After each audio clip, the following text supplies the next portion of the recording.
10 metre pistol shooting में भारत को 2 bronze medal जिता चुकी मनु भाकर के तीसरे मेडल जीतने की उम्मीद टूट गई। शनिवार 3 अगस्त को 25 मीटर पिस्टल शूटिंग के फाइनल में मनु भाकर अच्छा प्रदर्शन करने के बाद भी देश के लिए मेडल नहीं जीत सकी। वो चौथे स्थान पर रही। उससे शूटिंग में तीसरे मेडल की उम्मीद जताई जा रही थी, लेकिन अंत तक मेडल की रेस में बने रहने के बाद भी वो आखिर में सिर्फ एक शॉट से चूक गई और टॉप 3 में स्थान बनाने से पीछे रह गई। उन्होंने चौथा स्थान हासिल किया। आपको बता दें, मनु भाकर से देश को इसलिए भी पदक की उम्मीद बढ़ गई थी क्योंकि उससे पहले उन्होंने भारत के लिए किसी एक ओलंपिक में 2 पदक जीते थे और इतिहास रचा था। मनु भाकर ने सबसे पहले महिला एकल की 10 मीटर पिस्टल शूटिंग में ब्रॉन्ज मेडल जीता। उसके बाद फिर मिक्स्ड टीम में यानी कि सरबजोत सिंह के साथ मिलकर फिर से देश के लिए ब्रॉन्ज मेडल जीतने में सफल रही।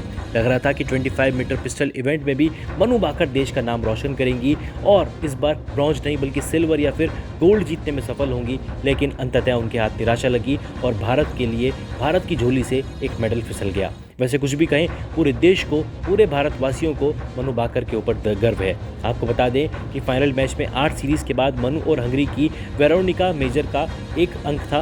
फिर शूट आउट मुकाबला हुआ जिसमें मनु को हार का सामना करना पड़ा। इस तरह वो मेडल जीतने से चूक गई। लेकिन मनु ओलंपिक के 3 मेडल इवेंट के फाइनल में खेलने उतरी, जो कि अपने आप में एक बहुत बड़ा रिकॉर्ड है। वहीं 3 इवेंट में से 2 में मेडल जीतना, कुल मिलाकर मनु भाकर ने पूरे देश का नाम रोशन किया है।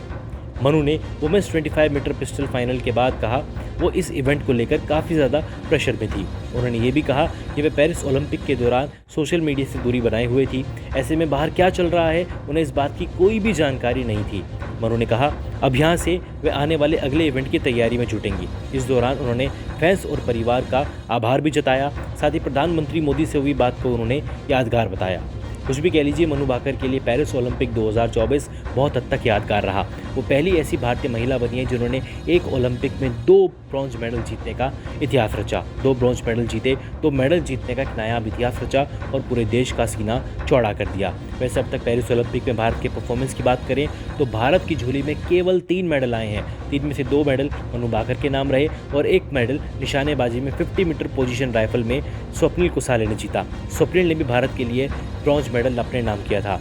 अब भारत को सिल्वर या फिर गोल्ड मेडल की उम्मीद है और लग रहा है कि ये सपना भारतीय हॉकी टीम या फिर नीरज चोपड़ा पूरा करने वाले हैं। नीरज चोपड़ा का इवेंट 6 अगस्त से होगा, जबकि भारतीय हॉकी टीम 4 अगस्त को अपना क्वार्टर फाइनल मुकाबला खेलने मैदान पर उतरेगी। साथ ही अगर लक्ष्य सेन की बात करें तो लक्ष्य सेन ने भी पेरिस ओलंपिक में अभी तक काफ़ी उम्दा परफॉर्मेंस किया है। वो सेमीफाइनल में पहुंच चुके हैं और ओलंपिक की हिस्ट्री में वो पहले ऐसे पुरुष भारतीय खिलाड़ी बने हैं जिन्होंने मेंस सिंगल्स के बैडमिंटन इवेंट में सेमीफाइनल का टिकट कटाया है। खैर, अभी तक के मनु भाकर के परफॉर्मेंस पर आपकी क्या राय है, कमेंट सेक्शन में ज़रूर बताएं। ये वीडियो पसंद आया हो तो पेरिस ओलंपिक फॉलो करने वाले हर एक इंसान तक इस वीडियो को ज़रूर भेजें।